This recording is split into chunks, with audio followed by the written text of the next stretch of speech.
Hi, everyone. I've always represented the common American man and woman as a member of the House of Representatives, which is why I've always been despised in Washington, D.C., and just never fit in. Americans are used by the political industrial complex of both political parties, election cycle after election cycle, in order to elect whichever side can convince Americans to hate the other side more. And the results are always the same. No matter which way the political pendulum swings, Republican or Democrat, nothing ever gets better for the common American man or woman.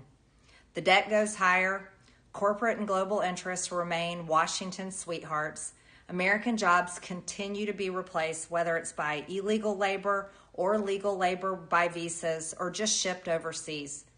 Small businesses continue to be swallowed by big corporations. Americans' hard-earned tax dollars always fund foreign wars, foreign aid, and foreign interest.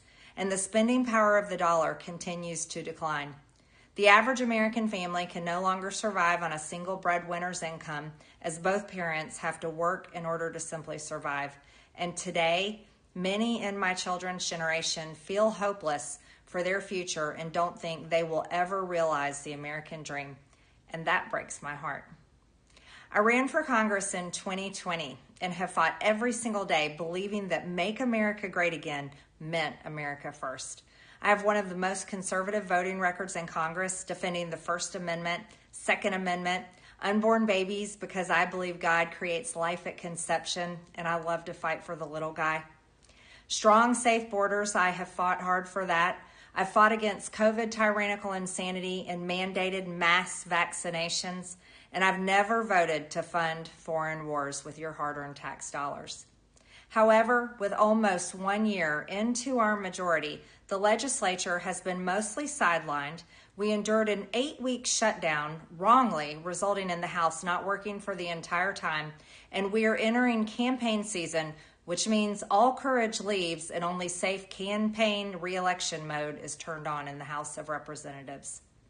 During the longest shutdown in our nation's history, I raged against my own speaker and my own party for refusing to proactively work diligently to pass the plan to save Americans' health care and protect Americans from outrageous, overpriced, and unaffordable health insurance policies.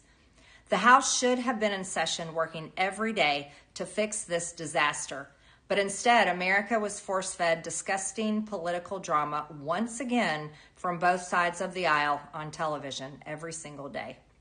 My bills, which reflect many of President Trump's executive orders, like calling for a new census counting Americans only to draw new districts, making English the official language of the U.S., making it a felony to medically trans a minor, and other bills like eliminating capital gains taxes on the sale of your primary home and eliminating H-1B visas. Just sit. They all sit collecting dust.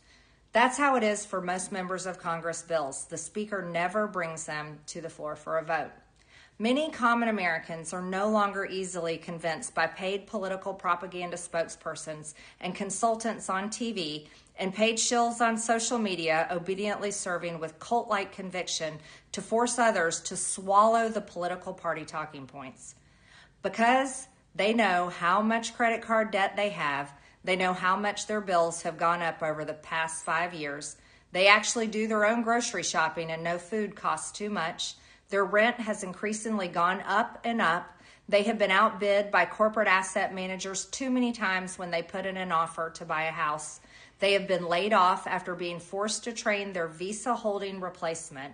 The college degree they were told to earn only left them in debt with no big six-figure salary. They see more homeless people than ever on their own community streets. They can't afford health insurance or practically any insurance, and they just aren't stupid.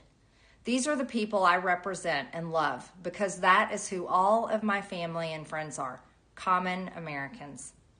I've been blessed to represent the 14th District of Georgia for 5 years. The district is filled with some of the most wonderful, kind-hearted, God-fearing, patriotic, hardworking people you will ever meet. Good, regular, common Americans. I've worked hard to bring taxpayer dollars back home to help district needs. I impeached Biden's Secretary of Homeland after watching my constituents die as he facilitated dangerous open border invasion into America. And I led the effort to defund hard-left politically biased NPR and PBS and the corrupt USAID, and I did that as chair of the DOJ subcommittee. I have fought harder than almost any other elected Republican to elect Donald Trump and Republicans to power. I traveled the country for years. I spent millions of my own money. I missed precious time with my family that I can never get back. And I showed up in places like outside the New York courthouse in Collect Pond Park against a raging leftist mob as Trump faced Democrat lawfare. Meanwhile, most of the establishment Republicans who secretly hate him and who stabbed him in the back and never defended him against anything have all been welcomed in right after the election. And I will never forget the day I had to leave my mother's side as my father had brain surgery to remove cancerous tumors in order to fly to Washington, D.C. to defend President Trump and vote no against the Democrats' second impeachment in 2021. My poor father and my poor mother, it was way too much for all of us. Through it all, I never changed or went back on my campaign promises and only disagreed in a few areas, like my stance against H-1Bs replacing American jobs, AI state moratoriums, debt for life 50-year mortgage scams, standing strongly against all involvement in foreign wars, and demanding the release of the Epstein files. Other than that, my voting record has been solidly with my party and the president. Loyalty should be a two-way street, and we should be able to vote our conscience and represent our district's interests because our job title is literally representative. America first should mean America first and only Americans first, with no other foreign country ever being attached to America first in our halls of government. Standing up for American women who were raped at 14 years old, trafficked and used by rich, powerful men should not result in me being called a traitor and threatened by the President of the United States, whom I fought for.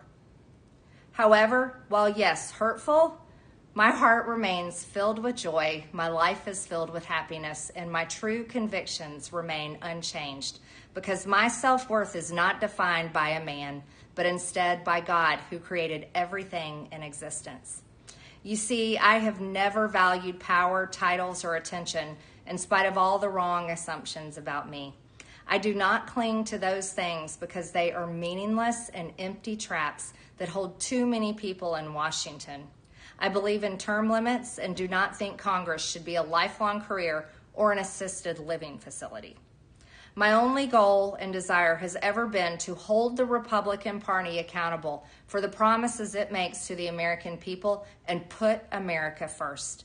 And I have fought against Democrats' damaging policies like the Green New Deal, wide open, deadly, unsafe border policies, and the trans agenda on children and against women. With that has brought years of nonstop, never-ending personal attacks, death threats, lawfare, ridiculous slander and lies about me that most people could never withstand even for a single day. It has been unfair and wrong, not only to me, but especially to my family, but it's been wrong to my district as well. I have too much self-respect and dignity. I love my family way too much, and I do not want my sweet district to have to endure a hurtful and hateful primary against me by the president that we all fought for, only to fight and win my election while Republicans will likely lose the midterms, and in turn be expected to defend the president against impeachment after he hatefully dumped tens of millions of dollars against me and tried to destroy me. It's all so absurd and completely unserious. I refuse to be a battered wife, hoping it all goes away and gets better. If I am cast aside by the president and the MAGA political machine and replaced by neocons, big pharma, big tech, military-industrial war complex, foreign leaders, and the elite donor class that can never, ever relate to real Americans, then many common Americans have been cast aside and replaced as well. There is no plan to save the world or a 4D chess game being played. When common American people realize and understand that the political industrial complex of both parties is ripping this country apart, that not one elected leader like me is able to stop Washington's machine from gradually destroying our country, and instead the reality is that they, common Americans, the people, possess the real power over Washington, then I'll be here by their side to rebuild it.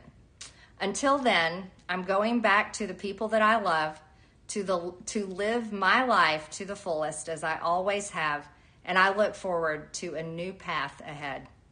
I'll be resigning from office with my last day being January 5th, 2026, and I look forward to seeing many of you again sometime in the future. May God bless you all, and may God bless America.